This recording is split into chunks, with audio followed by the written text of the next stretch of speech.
rising higher than the sky. Dream so big, she's learning to fly. Family by her side, a twinkle in her eye.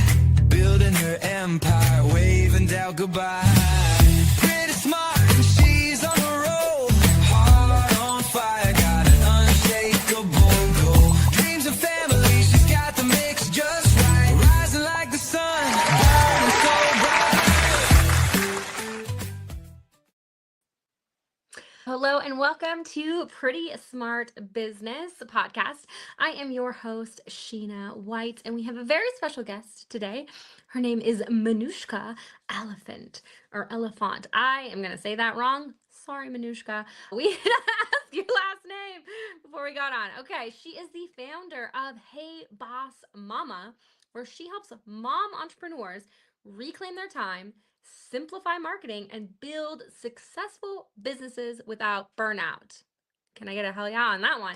With over 15 years of experience in marketing and entrepreneurship, Manouchka empowers moms to grow their businesses on their own terms through strategic coaching, time management hacks, and mindset shifts. Her approach focuses on working smarter and not harder, enabling mompreneurs to thrive professionally while enjoying their family time. Welcome to Pretty Smart Business, Manouchka. Hi, Shenna. Thank you for having me. Yes. Okay, so the first thing I love to learn about people is their story. Like, what got you into what you do now?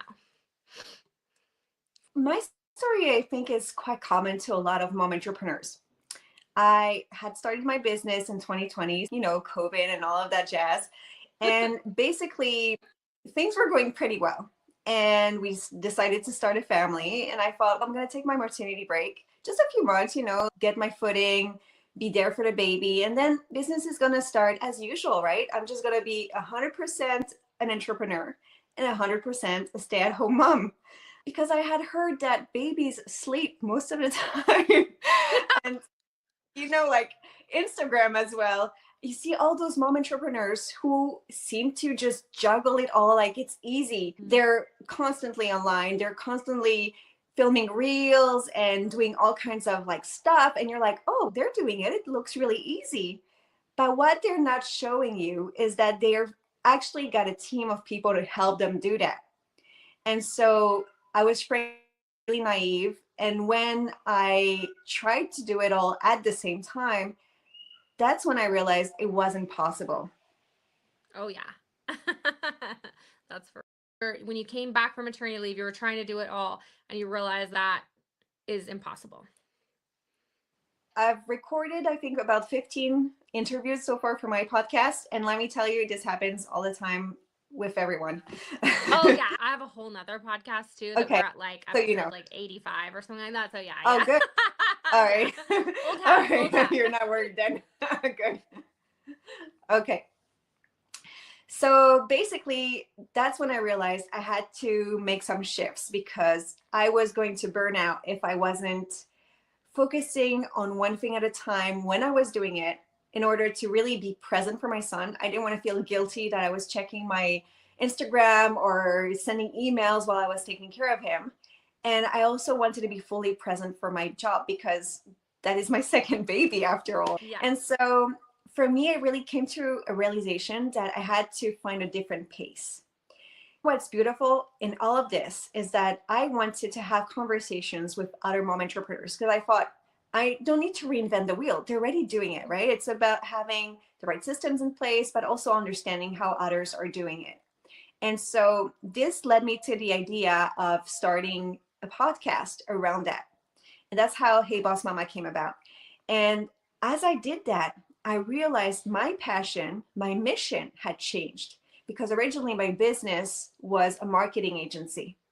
And having those conversations, I saw the need that was in me, but also in all the mom entrepreneurs to connect with others and just get a better grasp of how to do things. And that's how I decided to completely pivot my business. I stopped the marketing agency, although I'm still working with some of my clients because they were mom entrepreneurs.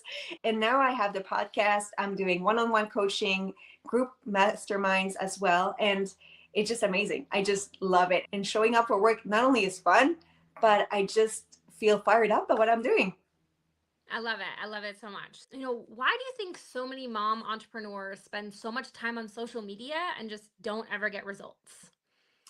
The thing is, we are led to believe that social media is the answer, that it is like marketing, but it isn't.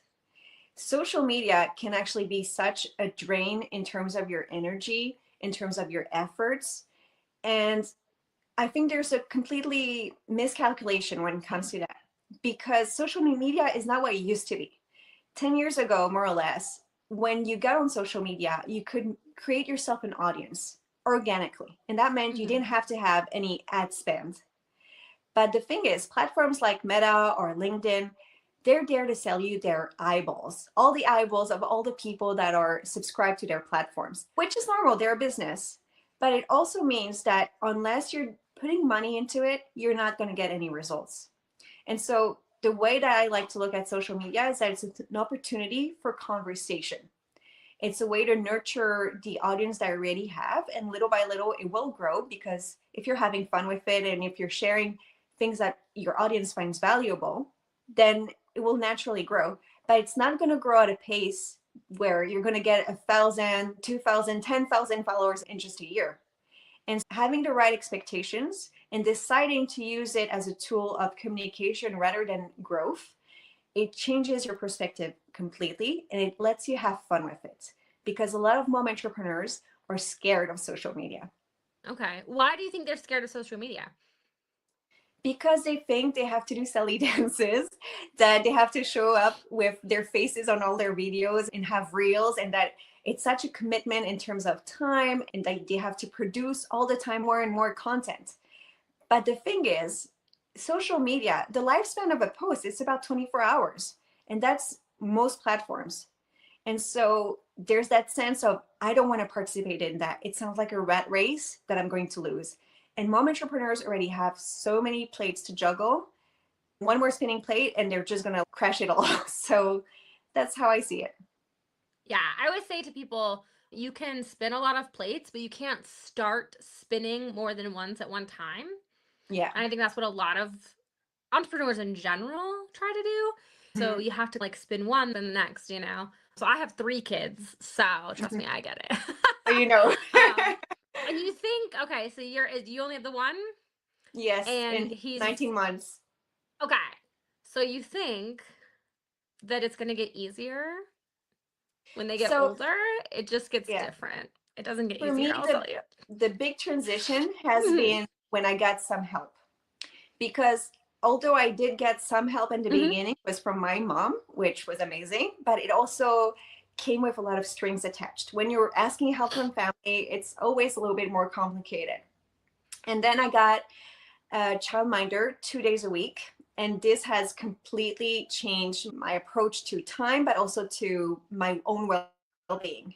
Because at the end of the day, I know everything I've accomplished and I feel good about it. And I'm Mhm. actually even more efficient because I know I only have 2 days a week. And in honesty, there was a part of me that was like, am I deserving of this? Because I'm not at a place in my business where I can say I'm making a ton of cash and I can just hire help. It's not an easy decision. And thankfully, of course, it's not just me, it's also me and my partner. And of course, he's the one paying for all that right now, because the money I'm making with my business is being reinvested.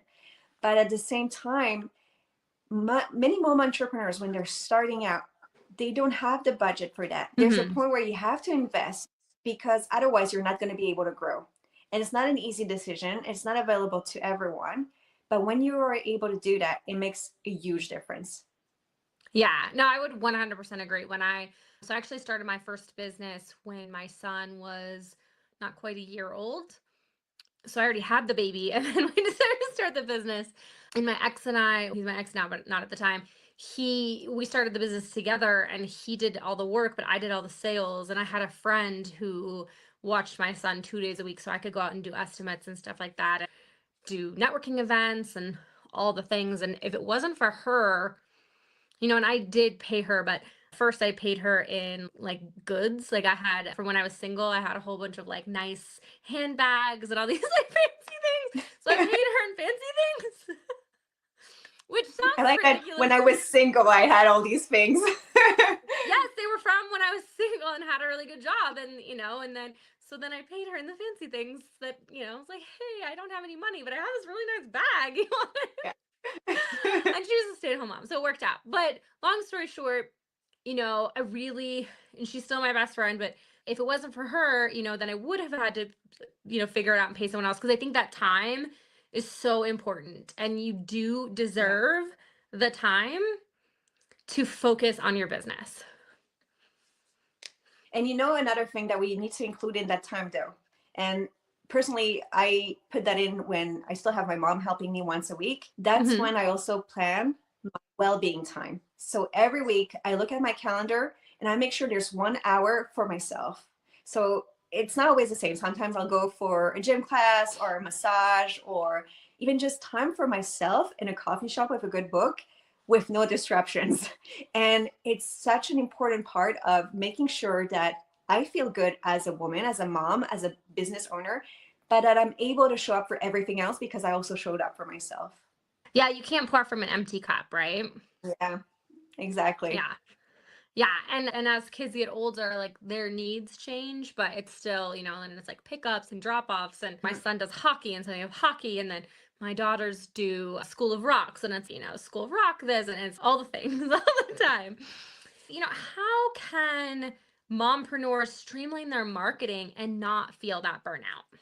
So one of the things that I recommend to the people I coach is to make sure they have a solid plan when it comes to their newsletters, because that's the best way to communicate with the people that are interested in what you do. Because first of all, when they join your newsletter, it means they're interested in your business, whether it's your messaging, the products you have, or the services that you're offering. They're already saying, yes, I want to know more. And so you're not just talking into the void, you're talking to people that have a vested or confirmed interest. And the other thing is, when you're on social media, about 6 to 10% of your followers are actually going to see your content. And so there, not only the post lasts about 24 hours, but out of the hundreds or thousands of people that might be following you, only maximum 10% will see what you're sharing.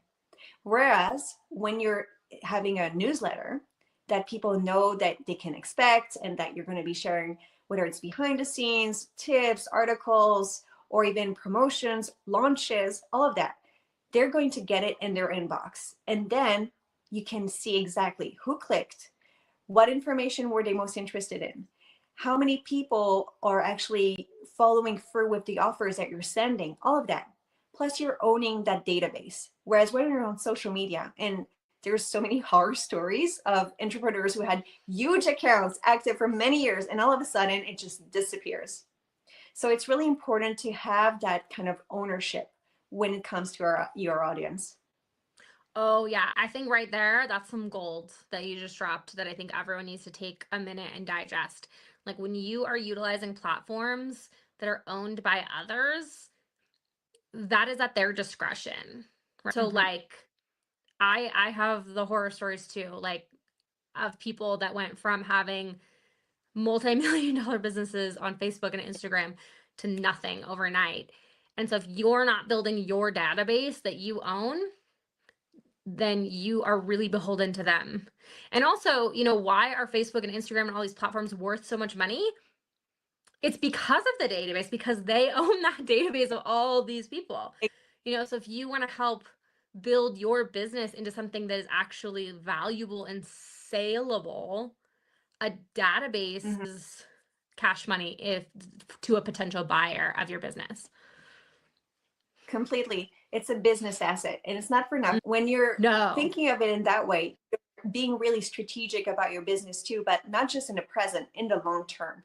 And that makes also a huge difference, because maybe you build something that one day you decide to sell, or that you want to spin out of. You don't want to lose all the hard work you've put behind it. And if it's on Instagram or LinkedIn, you're losing all of that. And so they are valuable tools when you're trying to grow your email list, and I wouldn't disregard them. but you have to plan some budget. And one of the best ways to do that at the moment is to boost your posts, because it requires less money than a regular ad on those platforms, but also because you can see which posts are already performing well, so that you know that people are responding to that and that it makes sense to put money behind that.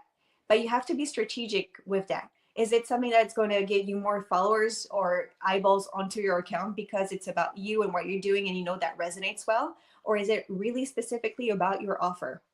And that's one of the ways that I think you get a lot more traction by utilizing social media for your newsletters. Okay, I like it. So then do you suggest people do a boosted post to their landing page with a newsletter, or like straight to a Facebook form, or what would you suggest? So it depends what it is that you're linking to. Always offer value. So if it's, for example, a freebie that you're offering, then it makes sense that you're sending them directly to a form, because you're already telling them what the freebie is about in the post. And so they know right away, and you want to have as few friction points as possible. So if you're taking them directly to the form, they just put in their name and their email, and they're trading their valuable asset, their email, for the freebie that you're giving them. If you're sending them to an offer, then it makes sense that you want to have a landing page that is going to be really sealing the deal, basically, because there's that dance where they see the post and it gives them some information, but they want to know more. They want to know how much it's going to cost, what's in it for them, right? So you want to make sure that you have a landing page that really is going to get them through that, from interest to customers, basically. But at the same time, you have the opportunity to test things out. And even when you're boosting a post, you can decide, I'm going to do the first 5 days with that version of the landing page and see how it goes. And if there's a little something that you want to tweak, and usually I would say look at the header, because that's where you really catch people's attention. So the hero part of your landing page. And you can always test it out and do the next 5 days with a slightly different version. And you only want to change one thing at a time when you're A/B testing. So for example, the thing that I would do is usually test the image or the tagline. These are the two things usually that will make a difference when you're getting people from a boosted post to your offer. Yeah. Yeah, that's another great point, is only change one thing at a time. Like I see so many entrepreneurs, they want to change all these things and then it's not working. They're like, change 10 things. Yeah, but we don't know if maybe you changed this thing here and it made it better, but then you changed this thing over here and it made it worse. So then they offset. So you think nothing worked, but really this thing did work. And you can't see it now because you're changing too many variables at once. It's like, that's why I love math. Because like if you just go right in math problems, if you have multiple variables, you have to find out each one individually and then blend it together, because you can only do one at a time purposefully, because if you try to do multiple, it doesn't ever work. And I feel like that's the same with like analytics and marketing. So many people are they're pulling so many levers that they have no clue, and then they just end up wasting so much money. And that sucks. Wasting money sucks. Let's not do that. Don't do it. Yeah. Okay, so let's talk about personal branding. So I hear all the time people, I feel like this is like the buzz phrase these days, is personal branding. It's like just one, create a personal brand. And why does that even matter? The thing is, there are so many people doing similar things. And that's fine, because when you see someone who has a business close to what you're doing, it's a sign that there is an audience for it. They're validating ideas of products, of services. So competition can be a good thing, because it also shows you what's working or not. But you want to make sure that your message is distinct, that you are memorable. And whether it's on social media or other forms of platforms, you want to make sure that people will know who you are and recognize you. And there's nothing worse, and I'm sure you've all experienced that. You get emails in your inbox, you signed up for something, but you don't remember who it is. And there are so many creators, and I'll sign up for things because they sound interesting. And then I'm like, wait, who's that again? Who's that Daniela something? And you want to make sure that people either remember your name or what you do, but best of all, they have an idea of what kind of vibe you have. And that's where personal branding comes in. And for example, when I speak with people, they usually remember my name because my name is funny, Manouchka, Elefant. There's not that many of them, but they also remember my vibe on Instagram or through my podcast or through my blog, because there's always that kind of same elements that keep coming, my tone of voice, the topics that I am exploring, because these are the ones that are the most important to me. And I've chosen them specifically because they're important to me, but also to my audience, right? These are the pain points we have in common, but also the pleasure points.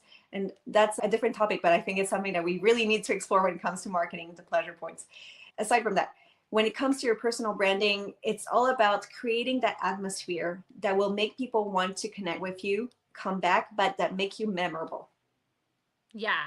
I have a friend that she always talks about, like, instead of focusing on pain points, to focus on, she doesn't call them pleasure points, but kind of the same thing, where it's like, what are the things that are working? What is the Yeah.